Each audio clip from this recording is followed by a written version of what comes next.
नियम एउटा हुन्छ तर वास्तविकता अर्कै हुन्छ।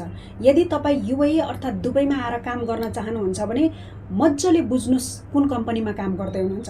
त्यस कम्पनीको बारेमा नबुझिकन हत्त नपत्त आत्तिएर काम सुरु गर्ने अनि त्यसपछि 2 वर्षसम्म फस्ने। ध्यान दिनुस् है मेरो कुरा, म के भन्दैछु।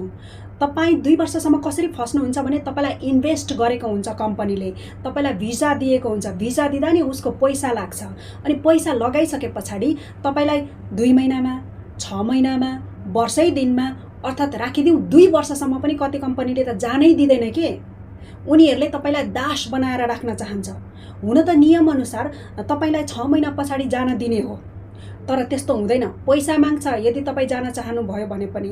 राम्रो कम्पनी छ भने त जान दिन्छ, तर धेरै नेपालीहरू फस्नुहुन्छ क्या सानातिना कम्पनीहरूमा।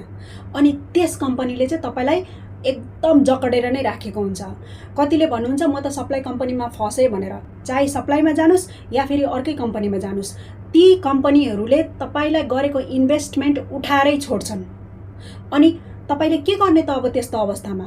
पहिलो कुरा त फस्दै नफस्नुस्, राम्रो कम्पनी हेरेर काम गर्नुस्, जागिर आफै खोज्नुस् भरसक, कुनै एजेन्टको भरमा नपर्नुस्।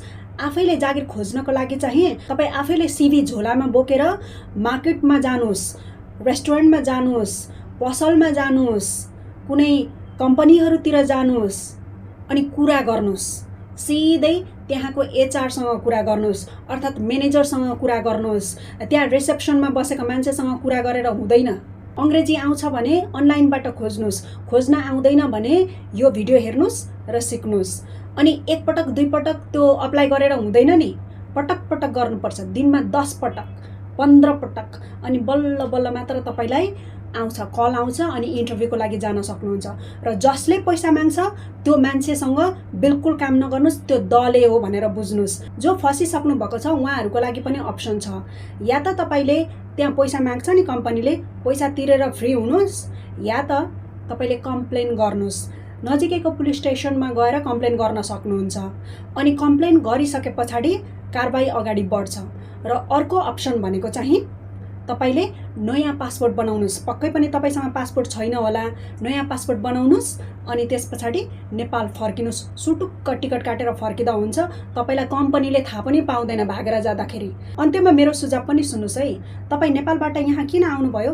पक्कै पनि काम गर्नको लागि आउनुभएको, ऋण खोजेर आउनुभएको होला, ऋण तिरिसक्नु भयो त? अनि नेपाल फर्केर के गर्नुहुन्छ?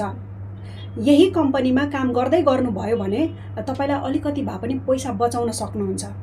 अनि तपाईले केस गर्नुभयो भने केस हार्न सक्नुहुन्छ।